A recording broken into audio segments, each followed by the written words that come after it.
국내 30세 이상 성인 7명 중 1명이 당뇨를 앓고 있다는 대한당뇨병학회의 발표가 있을 정도로 국내 당뇨병 환자가 점점 증가하고 있는 추세입니다. 요즘 들어 비만으로 인한 당뇨 증상, 젊었을 땐 없다가 나이가 드시면서 높아진 혈당 수치, 그리고 유전적으로 발생한 당뇨 증세와 같은 대표적인 원인들로 당뇨를 앓고 계신 분들이 많아진 것 같습니다. 이외에도 건강검진을 통해 생각보다 높은 혈당 수치를 발견하거나 잦아진 소변 신호와 갈증, 그리고 식후에도 허기진 현상과 같은 당뇨 초기 증상의 경험을 겪으신 적이 한 번쯤은 있으실 겁니다. 심지어는 가족력으로 인하여 일찍이 당뇨에 대해 걱정하고 있는 20대에서 40대 분들 또한 많이 늘고 있는 추세라고 하니 이제 당뇨는 국민질환이라는 말이 정말 크게 와닿는 것 같습니다. 당뇨 전 단계이거나 당뇨를 앓고 있는 경우 아울러 당뇨를 예방하기 위해서라도 혈당 수치 관리만큼 중요한 게 없죠. 약을 복용하는 것도 물론 중요하지만 궁극적으로는 약을 끊고 일상에서의 건강한 식단 관리를 통해 당뇨를 치료하고 싶은 것이 모두의 같은 마음일 것입니다. 따라서 오늘 영상에서는 당뇨 전 단계 혹은 당뇨를 앓고 계신 분들 또는 가족이 함께 혈당 관리를 하시려는 분들께 아주 좋은 식품 한 가지를 소개해드리고자 합니다. 결론부터 말씀드리면 이번 영상에서 당뇨에 좋은 음식 딱 하나만 뽑는다면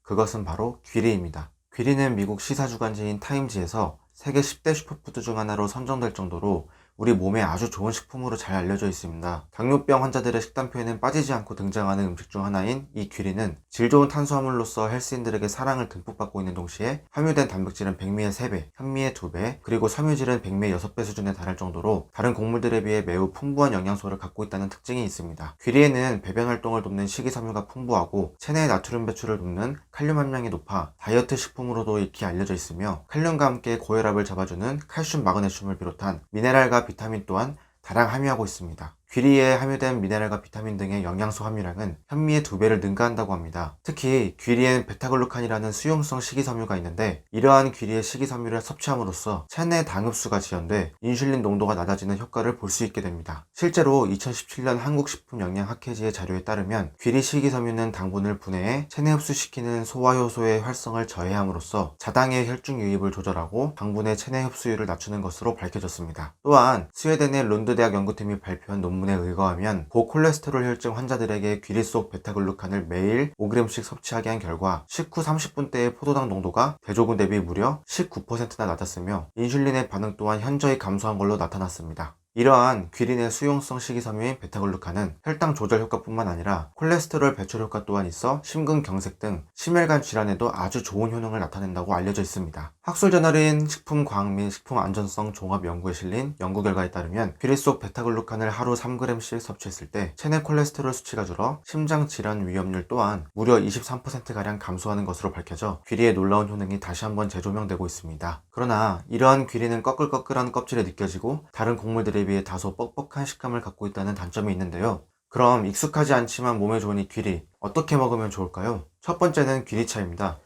귀리를 흐르는 물에 이물질을 깨끗이 씻어주시고 씻겨진 귀리를 중불에 20분 정도 끓여 드시는 방법입니다. 우리가 흔히 먹는 보리차나 결명자차처럼 보리나 결명자 대신 귀리를 넣어 물 대신 차로써 귀리를 섭취하는 방식입니다. 두 번째는 귀리밥입니다. 쌀과 귀리를 일정 비율로 혼합하여 씻어준 후 1시간 정도 불린 뒤 밥을 지어 섭취하는 방식입니다. 쌀과 귀리의 비율은 7대3, 5대5 등 개인적인 취향과 귀리의 식감 때문에 사람마다 각기 다른데요. 개인적인 의견으로는 쌀과 귀리 2대1의 비율을 추천합니다. 귀리밥을 통해 귀리의 효능을 충분히 누리면서도 먹는 즐거움 또한 살릴 수 있다고 생각하기에 개인적으로 쌀과 귀리 2대1의 비율을 추천합니다.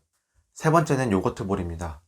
이 방법은 귀리 대신 오트밀을 활용해서 섭취하는 방법인데요. 오트밀은 귀리를 볶은 후 압착하여 먹기 좋게 만든 식품으로 외국에서는 아침 식사 대용으로도 많이 이용되고 있습니다. 작은 용기에 요거트와 토마토 및 블루베리와 같은 과일 몇 조각과 오트밀을 섞어 요거트볼로 섭취하는 방식입니다. 간편하게 간식 및 식사의 일부로도 섭취할 수 있는 방식이며 저 또한 매일 먹는 식단 중 하나로 블루베리 열알과 저지방 요거트 3큰술 그리고 오트밀 3큰술을 함께 섞어 점심, 저녁 이렇게 하루 2번씩 1년 넘게 먹고 있습니다. 그런데 귀리가 아닌 오트밀은 당지수가 높다는 말이 있던데 오트밀은 먹지 말아야 할까요? 결론부터 말씀드리면 꼭 그렇지는 않습니다. 오트밀은 귀리가 가공되는 방법에 따라 여러 종류로 분류되며 각각 다른 혈당 지수를 갖고 있습니다. 일반적으로 귀리 특유의 식감과 맛 때문에 많은 소비자들은 순수 귀리보다는 가공된 귀리 식품인 오트밀을 주로 구매하여 섭취하는데요. 귀리의 가공 방식에 따라 만들어진 오트밀은 크게 4가지로 스틸컷 오트밀, 스코티시 오트밀, 올드 패션 오트밀, 그리고 퀵 또는 인스턴트 오트밀이 있습니다. 일반적으로 GI 지수에서 55 이하는 낮음, 56에서 69는 보통, 70 이상은 높음으로 분류되는데요. 앞에 3개의 오트밀인 스틸컷과 스코티쉬, 그리고 올드 패션은 귀리의 당지수와 비슷한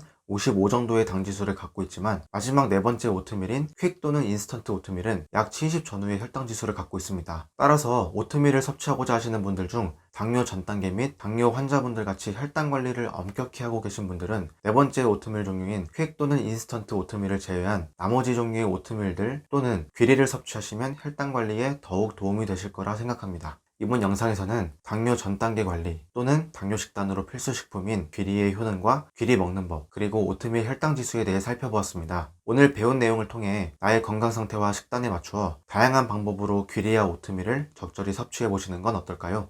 오늘 영상이 도움이 되셨다면 구독과 좋아요, 알림 설정 한 번씩만 눌러주시면 감사하겠습니다. 구독과 좋아요는 다음 영상 제작에 큰 힘이 됩니다.